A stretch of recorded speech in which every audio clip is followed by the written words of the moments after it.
जी बिस्मिल्लाहिर्रहमानिर्रहीम। Welcome back to my channel. I am going to start right from where we left.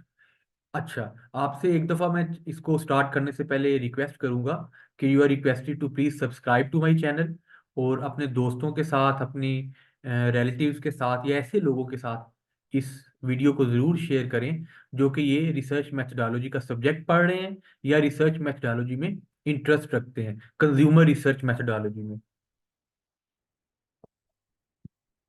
सो हमने यहां से छोड़ा था, आगे हमने देखना था analyse and understand your research. देखिए जी, data analysis can range from simple straightforward steps to technical and complex process. ये सिंपल भी है, चंद एक लोगों से डाटा इकट्ठा कर लें, या कम्प्लेक्स भी है कि पूरे मुल्क से डाटा इकट्ठा करना है, या पूरे मुल्क में जो 15 से 25 साल के लोग हैं उनका डाटा लेना है। ये कम्प्लेक्स भी हो सकता है। Take a common sense approach and choose your data analysis methods based on the research you have undertaken. Data analysis का method जो है, basically data analysis कहते किसे हैं? Data analysis means कि when you are going to get useful result from your data, you will keep certain points in your mind and you will try to understand what is your data telling you.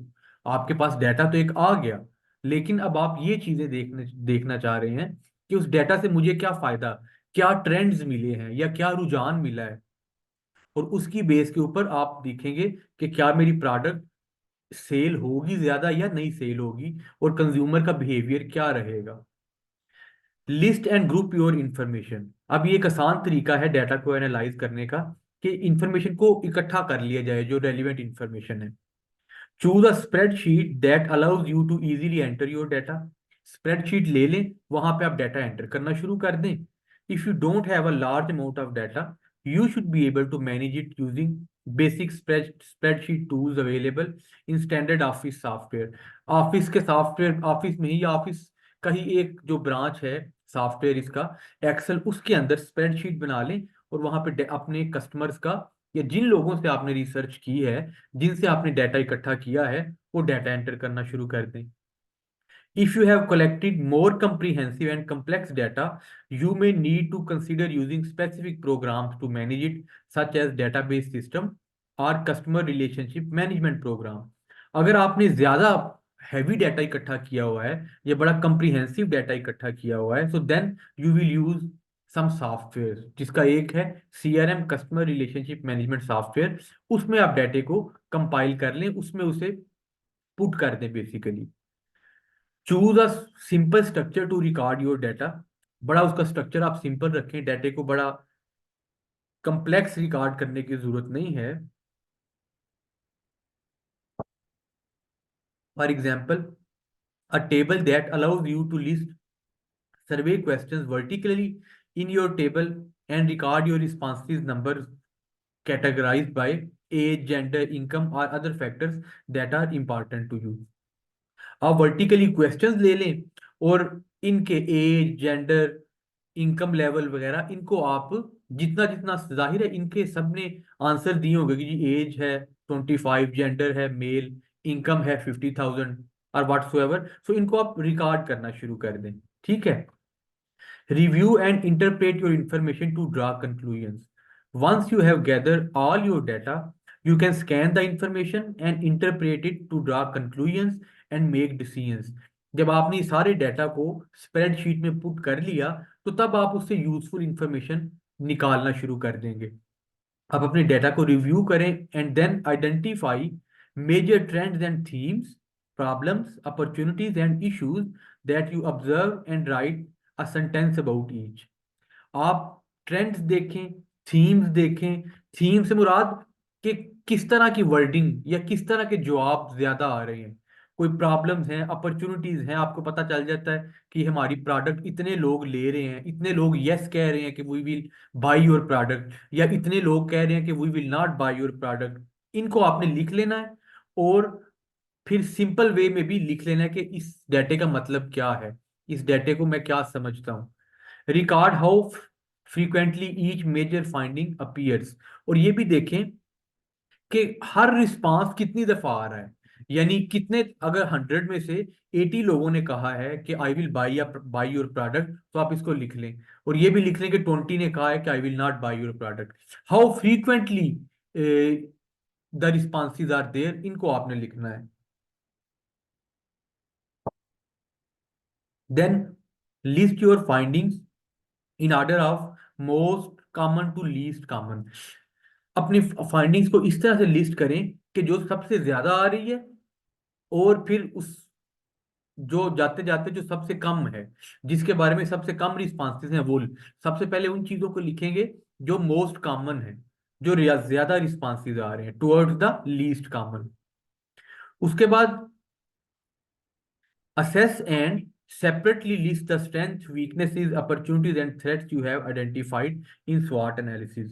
You know, marketing में SWOT analysis is a very uh, useful analysis tool. SWOT analysis में भी आपने देखना है कि मेरी strengths क्या क्या है, मेरे प्लस पॉइंट क्या है, वीकनेसेस देखनी है, कोई प्रस्पेक्टिव अपॉर्चुनिटीज देखनी है, और थ्रेट्स जो जो आपने आइडेंटिफाई किए हैं वो लिख लेने हैं। ठीक है। इसके बाद जो लास्ट स्टेप आ जाता है ना जी, वो आता है develop conclusion and recommendations about your research. अब आपने स्वॉट एनालिसिस भी कर लिया, डाटा भी कलेक्ट कर लिया, डाटा को कंपाइल करके लिख भी लिया। अब आप स्ट्रेंथ, वीकनेस, अपॉर्चुनिटीज और थ्रेट्स को भी नोट डाउन कर लिया। ठीक है। अब आप इस काबिल होने चाहिए कि आप ये डिसाइड कर सके कि मुझे अपनी प्रोडक्ट लॉन्च करनी चाहिए या नहीं करनी चाहिए। अब कंक्लूजन, हम बेसिकली कंक्लूजन की तरफ आ रहे हैं। Before you make any conclusion about your research, revisit your research objectives. अपने रिसर्च ऑब्जेक्टिव्स को दोबारा देखें, और डाटा एनालिसिस के बाद जो आपका माइंड बना उसको टैली करें बेसिकली, कि क्या जो मेरे ऑब्जेक्टिव्स थे, क्या डाटा एनालिसिस के बाद मुझे उसी तरह के रिस्पांस आ रहे हैं या डिफरेंट हैं। Consider whether the process you have completed and data you have gathered help answer your questions. Make sure करें कि जो आपने प्रोसेस कंप्लीट किया है और जो डाटा आपने गैदर किया है, इसने आपके रिसर्च क्वेश्चंस को आंसर किया है कि नहीं। और सबसे बड़ा रिसर्च क्वेश्चन क्या था, कि आप कोई प्रोडक्ट को लॉन्च करने जा रहे हैं, तो क्या उसने इसका आंसर दिया। Ask your self what your research revealed and identify your conclusion and recommendations. आप अपने आप से भी यू कैन क्वेश्चन कि रिसर्च ने मुझ पे क्या रिवील किया है, इस रिसर्च ने मुझे क्या दिया है, और आप अपने कंक्लूजन और रिकमेंडेशन तक पहुंच जाएंगे। Review your findings based on what you now now. और अपनी रिव्यू करें अपनी फाइंडिंग को ऑन द बेसिस कि अभी मुझे कितना पता है। Choose a few strategies that will help you improve your business. आप स्ट्रेटजीज अपनी करें, फ्यू स्ट्रेटजीज के जो आप इंप्रूव कर सकें, ऐसी स्ट्रेटजीज जो आपके बिजनेस को इंप्रूव कर सके। कम से कम रिसर्च मेथड्स, एक ये रिसर्च प्रोसेस के बाद you should be able to launch some review strategies, कुछ फ्यू ऐसी स्ट्रेटजीज जो आपके बिजनेस को इंप्रूव करें। एक्ट ऑन योर स्ट्रेटजीज, और उन स्ट्रेटजीज पे फिर आप एक्शन लें, उनको इम्प्लीमेंट करें, ताकि आपके बिजनेस में ग्रोथ आए। Then look for gaps in your information and consider further research if necessary. आप देखें कि मेरी इंफॉर्मेशन में जो मैंने रिसर्च की, इसमें कुछ कमियां रह गई हैं या इसमें कुछ गैप रह गया है, तो आप फ्यूचर में दोबारा रिसर्च करें। And this is very possible. It research process is a quite comprehensive and complex process. तो इसमें जरूरी नहीं है कि आप फर्स्ट टाइम ही रिसर्च प्रोसेस में से गुजरें और आप सारा कुछ अच्छी इंफॉर्मेशन एक्सट्रैक्ट करने के काबिल हो जाएं। It is a complex and complicated process, तो आप इसको दोबारा भी कंसीडर कर सकते हैं, दोबारा भी अपनी रिसर्च प्रोसेस को रिव्यू कर सकते हैं। Plan to review your research outcomes and consider how effective your strategies have been. उसके बाद आप अपने आउटकम्स को रिव्यू करें कि मेरे जो आउटकम है इस रिसर्च के, क्या वो ठीक है, क्या मुझे प्रोडक्ट लॉन्च करनी चाहिए या नहीं। और आप अपनी स्ट्रेटजीज को भी कंसीडर करें कि क्या जिन स्ट्रेटजीज पे मैं अमल करता रहा हूं वो ठीक है या नहीं। अभी नेक्स्ट हम यहाँ से शेयर करेंगे कि consumer behaviour in the world of economic instability. इंशाल्लाह यहाँ से हम अपना नेक्स्ट लेक्चर स्टार्ट करेंगे। इसको मैं यहीं पे रोक देता हूँ, ये रिसर्च प्रोसेस कंप्लीट हो गया है। You are all requested to please subscribe to my channel and share it with others. आपके साथ नेक्स्ट वीडियो में दोबारा मुलाकात होगी। Thank you.